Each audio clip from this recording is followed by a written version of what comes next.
Salutations and good morrow everyone, and welcome back to another Grounded update video where today I'm going to be going over and showing you guys a fantastic new build that I have put together specifically for fighting the Broodmother.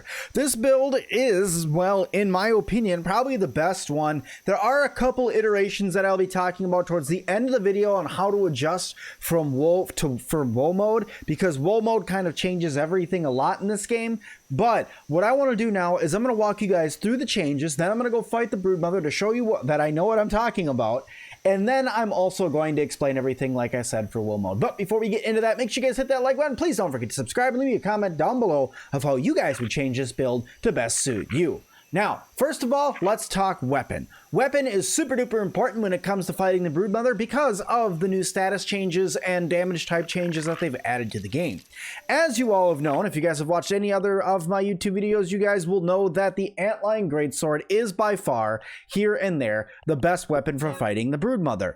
Okay, this is a good weapon because of, one, its slashing capability, two, the fact that it can swing faster than your standard Club of the Mother Demon, okay, and three, because the spicy damage that you put on it. So that's what you really need. You need an upgraded Antlion Greatsword that has spicy damage put on it, even if it's only rank 1 like mine. Mine's only rank 1, and you guys are going to see that I'm going to walk all over the Broodmother here with this weapon. But just think about it like this. With this weapon speed, it's going to make it so you can block a little bit easier, so that's going to help with perfect blocking. You can swing faster, and it uses less stamina, so you can get in there and do some blocking, do a quick 3-hit combo, pull back. So this is really a good weapon for when it comes to medium and mild mode in the game. So best weapon overall, in my opinion, to destroy the Broodmother is going to be an Antlion Greatsword that is upgraded to the point where it's at least level 6 using the spicy mutation. If you really want to decimate her, go ahead and use the upgrade to level 7 spicy weapon. It takes a long time to grind out, I know, guys. If you want to get it to level 7, it's going to take spicy globs, and in order to get spicy candy globs, it takes a lot of spicy candy mining because you only get 4 pieces per piece of spicy candy. So it's a lot of grinding in order to get there, but I know you guys can do it. So that is the weapon. Let's talk stats before we go into armor, because armor's where things get a little tricky. So status wise, these are the 5 skills that I'm using, but really the most important 3 here are going to be Mithridatism. This one is super important because it gives you Poison Guard. This allows you to be resistant against the Broodmother's poison. The Broodmother's poison is one of the most deadly things about her. She has a lot of ads which suck, but as long as you're moving around, they're not that bad.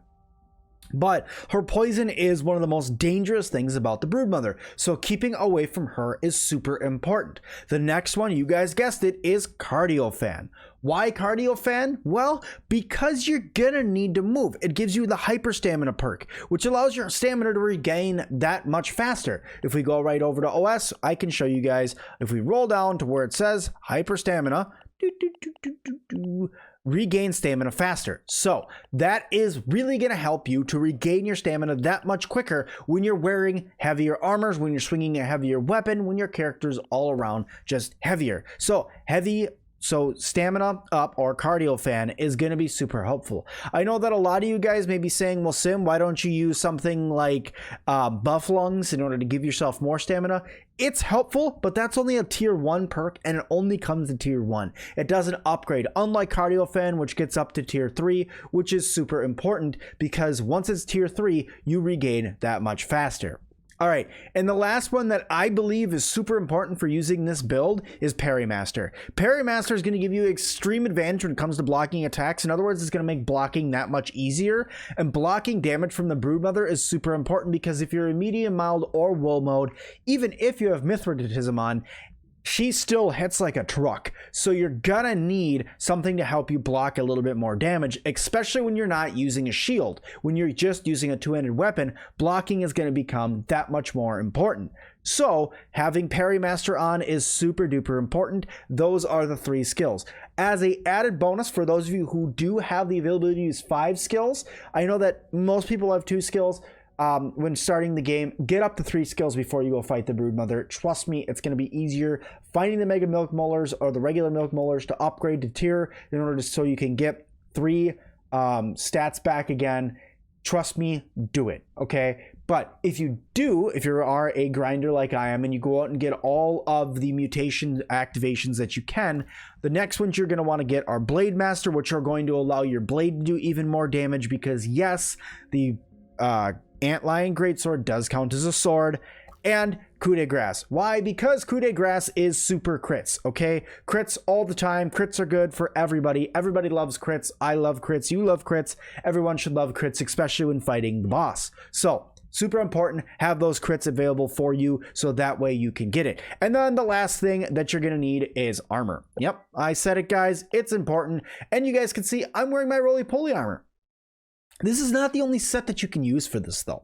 Okay, so the roly-poly armor is great because of the high damage blocking that it's going to do. The amount of defense that it has is very high. You guys can see it right there. The defense is very, very high, which is super helpful. But it's not the only set that you can use.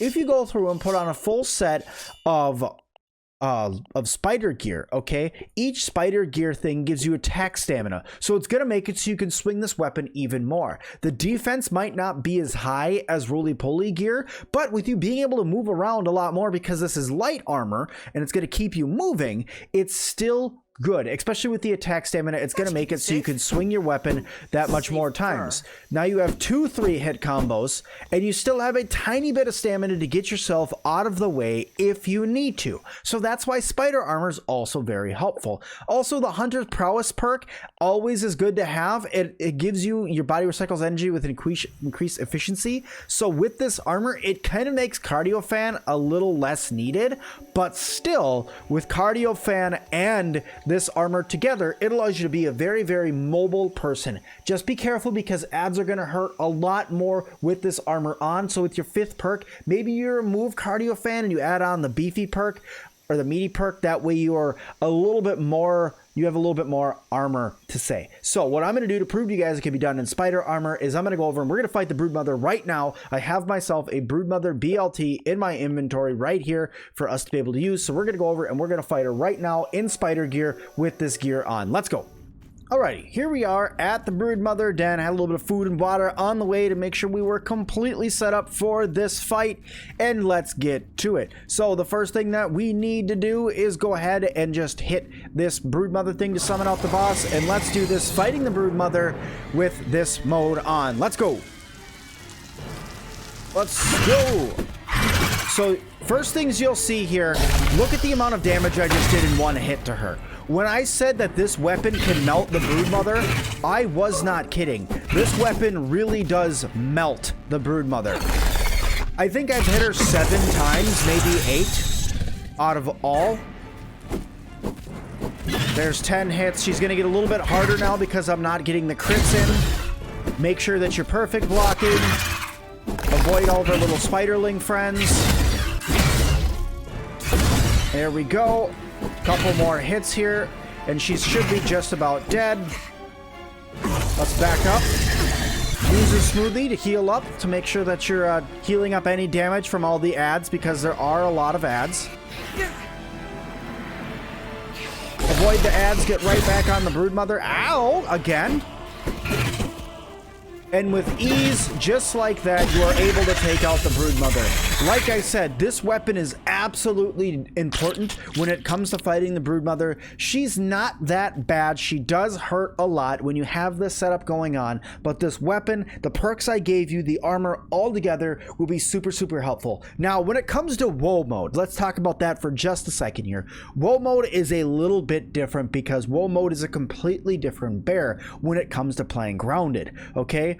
When playing Woe mode, X-nay on the spider armor, get rid of the roly-poly armor. Why? Because you need to perfect block constantly, okay? If you're not perfect blocking in Woe mode, you're gonna die. You can't fight the Broodmother without perfect blocking her 95% of the time. She will kill you that quickly. So, if you're in Woe mode, what is the one change I'm gonna tell you to make?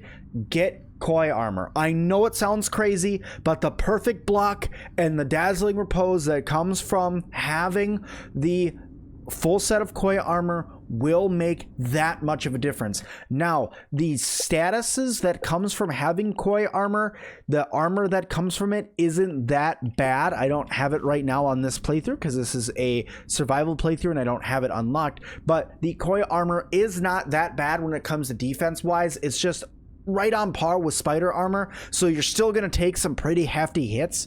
Also, I would suggest bringing some bombs in here to take out ads while you're running around. But guys, this set will get you through fighting the Broodmother, especially when it comes to all the new stuff that's been added in the Hot and Hazy update. So thank you everybody so much for watching this video. I hope you guys liked it. If you guys did, hit that like button for me. Let me know you guys want to see more. Also, please don't forget to leave me a comment down below. Don't forget to subscribe, turn the bell notification to all, and as always, see all of you guys in the next one.